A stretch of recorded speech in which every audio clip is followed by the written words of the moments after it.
தமிழ் சொந்தங்களுக்கு வணக்கம். இந்த வீடியோவில் நம்ம எதை பற்றி பார்க்க போகிறோம் அப்படின்னு கேட்டால், புதன் சொல்லும் ரகசியம். உங்கள் ஜாதகத்தில் புதன் எந்த நிலையில் இருக்குது, புதன் ஜாதகத்தில் ஏன் கெடக்கூடாது, புதன் கெட்டால் புத்தி கெட்டது அப்படின்னு சொல்லுவோம்.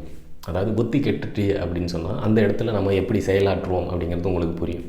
அது புத்தி கெட்டவங்களுக்கு தெரியாது, வெளியிலேருந்து பார்க்குறவங்களுக்கு தான் தெரியும். இந்த புதன் எந்த நிலையில் உங்கள் ஜாதகத்தில் இருக்கோ அதற்கு தகுந்த மாதிரி தான் உங்களுடைய புத்தி செயல்படும். இதை உங்களுடைய ஜாதகத்தில் சில விஷயங்கள் எந்த நிலையில் இருக்குது, புதனுடைய தன்மையை ஆராய்ந்தாலே சில விஷயங்கள் உங்களுக்கு புலப்படும். அப்படி புதனை பற்றின சில முக்கியமான சூட்சமங்களை தான் இந்த வீடியோவில் நம்ம பார்க்க போகிறோம்.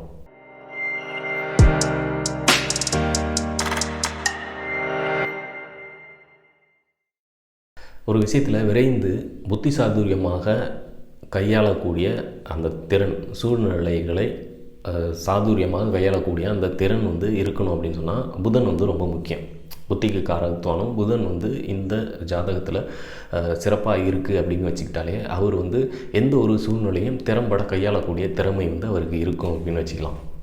புதனுடைய பலம் அல்லது புதனுடைய சுபத்தன்மையை பொறுத்து அவர் எந்த காரியத்தில் எந்த அளவுக்கு வீரியம் கொண்டு செயல்படுறாரு அப்படிங்கிறதும், அதனுடைய பலம் குறைந்து அல்லது அசுபத்தன்மை பெற்றால் உங்களுக்கு அதனுடைய தன்மை காரகத்துவம் மாறும். அதாவது எதிர்த்தன்மை செயல்படக்கூடியதாக இருக்கும். அதாவது கெட்டதை யோசிக்கக்கூடிய ஒருத்தவராக இருப்பார் அப்படிங்கிற மாதிரி வச்சுக்கலாம். இப்போது உங்கள் ஜாதகத்தில் புதன் எந்த ராசி கட்டத்தில் இருக்குது அப்படிங்கிறது முக்கியம். அதாவது புதனுக்கு அது கம்ஃபர்டபுளான இடமா அப்படிங்கிறது. இப்போது பொதுவாகவே மேசத்துக்கு புதன் அந்தளவுக்கு நல்லது செய்ய மாட்டார். அப்படி ஒருவேளை புதன் மேச ராசிக்காக உங்களுக்கு ராசியாகவோ அல்லது லக்னமாகவோ வந்துடுச்சு அப்படின்னு வச்சுப்போம். புதன் உங்களுக்கு கெட்டு இருப்பது சிறந்தது. ஏன் அப்படின்னு சொன்னால், புதன் அப்படின்னு சொல்கிறது சொல் அல்லது வாய்மை, அதாவது வாக்கு. செவ்வாய் அப்படின்னு சொல்கிறது, அதாவது மேசம்னு சொல்கிறது செயல். அப்போ சொல்லுக்கும் செயலுக்கும் ரொம்ப தூரம். சொல் அப்படிங்கிறது செயல் அதிகமாக செயல்பட வேண்டிய இடத்துல வேலை இல்லாமல் போயிடுது அப்படின்னு சொல்லலாம். இப்போது உதாரணத்துக்கு போலீஸ் அதிகமாக பேசினா அது மதிப்பு கிடையாது, செயலுக்கு தான் மதிப்பு. இப்போ அதே போல் ஒரு வழக்கறிஞர் அப்படின்னு சொன்னால் அவங்களுக்கு செயலுக்கு மதிப்பு கிடையாது, சொல்லுக்கு தான் மதிப்பு. இப்படி புதனுடைய விஷயம் வேறு, செவ்வாயினுடைய விஷயம் வேறு. அப்போது எந்த லக்னத்திற்கு புதன் வலுத்திருக்கணும் அப்படிங்கிறது விஷயம், எந்த ராசி கட்டத்தில் புதன் இருக்கார் அப்படிங்கிறதும் முக்கியம். அடுத்து இந்த புதன் தனித்திருப்பது தான் சிறப்பு. அதுதான் எல்லா ஜாதகத்திலையுமே சிறந்தது அப்படின்னு சொல்லலாம். ஒரு தன்னுடைய திறமையை அதிகமாக வெளிப்படுத்தி தன்னுடைய அடையாளத்தை வெளியே காட்டக்கூடிய ஒரு தன்மை புதன் தனித்திருப்பது தான் சிறப்பு. அப்படி ஒரு வேலை உங்களுடைய ஜாதகத்தில் புதன் வேறு ஏதேனும் கிரகத்தினுடைய சேர்க்கை பெற்றிருக்காரு அப்படின்னு சொன்னால் அந்த கிரகத்தினுடைய தன்மையை பொறுத்து உங்களுடைய பிரதிபலிப்பு வேறு மாதிரி இருக்கும். அதாவது அந்த கிரகம் ஒருவேளை செவ்வாயாக இருக்கும் பட்சத்தில் எந்த ஒரு விஷயத்திலையும் பயப்படாமல் தைரியமாக பேசக்கூடிய ஒருத்தவராகவும், எந்த ஒரு விஷயத்துக்கும் பிரச்சனைக்கு தயங்காத நம்ம பார்த்துடலாம் அப்படின்னு சொல்லக்கூடியதாகவும், இந்த செவ்வாய் எந்த ராசி கட்டத்தில் புதனோட சேர்ந்திருக்காரு அப்படிங்கிறத பொறுத்து. இப்போது மேசத்துலேயோ அல்லது விருச்சிகத்துலேயோ புதனோட சேர்ந்திருக்காரு அப்படின்னு சொன்னால் அது செயல் தான் அதிகமாக இருக்கும். ஏன்னா அந்த இடத்துல புதன் அந்தளவுக்கு கம்ஃபர்டபுளாக இருக்க மாட்டார். இதே மிதுனத்தில் கன்னியில் அப்படின்னு சொன்னால் அங்கே சொல்லு தான் வேலை அதிகமாக இருக்கும். இப்படி சில விஷயங்கள்லாம் இருக்குது. இப்போது இந்த கிரக சேர்க்கை அப்படிங்கிறத பொறுத்து புதனுடைய தன்மை மாறும். அதாவது நல்லதா கெட்டதா அப்படிங்கிறது. அடுத்தது பார்வையும் கிட்டத்தட்ட புதன் எந்த கிரகத்தினுடைய பார்வை பெறுது அப்படிங்கிறத பொறுத்து அந்த கிரகத்தினுடைய பலன்களையும் ஈர்த்து கிரகித்து வெளிப்படுத்தும் அப்படின்னு சொல்கிற மாதிரி இருக்கும். இப்போ குருவனுடைய பார்வை பெறுது அப்படின்னு சொன்னால் நீதி, நேர்மை, பழைய கால நடைமுறைகளில் அல்லது கலாச்சாரத்தை பின்பற்றக்கூடிய ஒருத்தவங்களாகவும் இருப்பாங்க. அடுத்தவர்களுக்கு நல்லதையை போதிக்கக்கூடிய ஒருத்தவங்களாகவும் இருப்பாங்க அப்படிங்கிற மாதிரி இருக்கும். அந்த போதிக்கக்கூடிய தன்மைங்கிறது குரு எந்த ராசி கட்டத்தில் இருக்கார் அப்படிங்கிறத பொறுத்து இருக்குது. இப்போ சிம்மத்தில் அப்படின்னு சொன்னால் அரசுக்கு அல்லது அரசாங்கத்துறையில் அல்லது அரசுக்கு சாதகமான விஷயங்களை போதிக்கக்கூடியவங்களாக இருப்பாங்க. உதாரணத்துக்கு ஒரு பள்ளி ஆசிரியர், அரசு துறையில் வேலை பார்க்கக்கூடிய பள்ளி ஆசிரியர் அப்படிங்கிற மாதிரி இருக்கும். இப்போ அதே குரு சுக்கிரன் வீட்டில் துலாமில் இருக்கார் அல்லது ரிஷபத்தில் இருக்கார் அப்படின்னு சொன்னால் இது அடுத்தவர்களுக்கு ஒரு சுகமாக வாழக்கூடிய, சந்தோஷமாக வாழக்கூடிய, மகிழ்ச்சிகரமாக வாழக்கூடிய சூழ்நிலைகள்லாம் என்னவா இருக்கும், எப்படி நம்ம அதை பழக்கப்படுத்திக்கணும் அப்படின்னு அடுத்தவர்களுக்கு ஆலோசனை சொல்லக்கூடியவர்களாக இருப்பார்கள். இப்படி அந்த கிரக சேர்க்கை அடுத்தது கிரக பார்வை, எந்த கிரகத்தினுடைய பார்வையை வாங்குது அப்படிங்கிறத பொறுத்து இந்த புதனுடைய தன்மை கொஞ்சம் வித்தியாசமாக வெளிப்படும். அடுத்து இந்த புதனுடைய சேர்க்கைக்கு அடுத்தது பார்க்கும்பொழுது இதை குறிப்பாக சந்திரன் அப்படின்னு சொல்கிறது வந்து அடுத்த கட்டத்துக்கு கொண்டு போகலாம். சந்திரனுடைய சேர்க்கை அல்லது சந்திரனுடைய நிலை.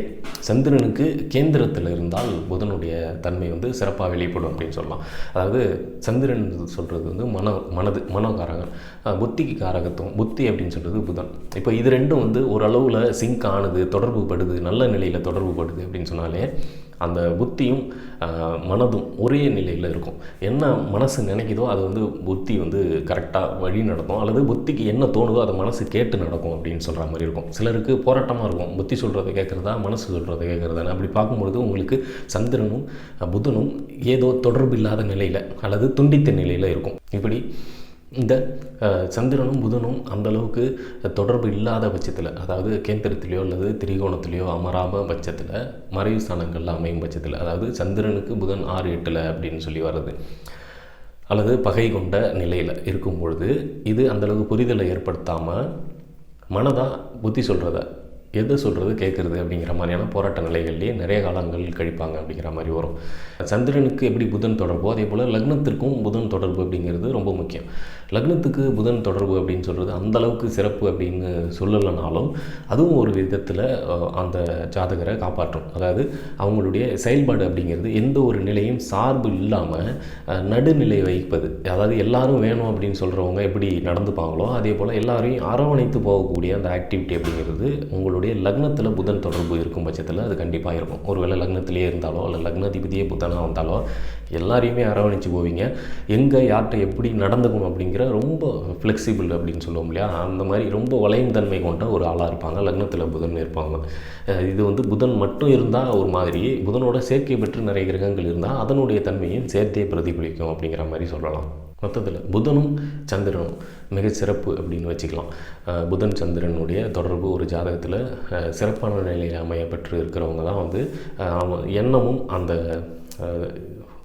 ஒரு சிந்தனைகளும் ஒரே மாதிரியான நிலையில் இருந்து ஒரு திட்டமிடுறாங்க அப்படின்னு சொன்னால் அது மனசு ஏற்றுக்கணும். அதுக்கு அடுத்தது தான் அதை வந்து செயல்பாட்டுக்கு நம்ம கொண்டு வரோம் இல்லையா.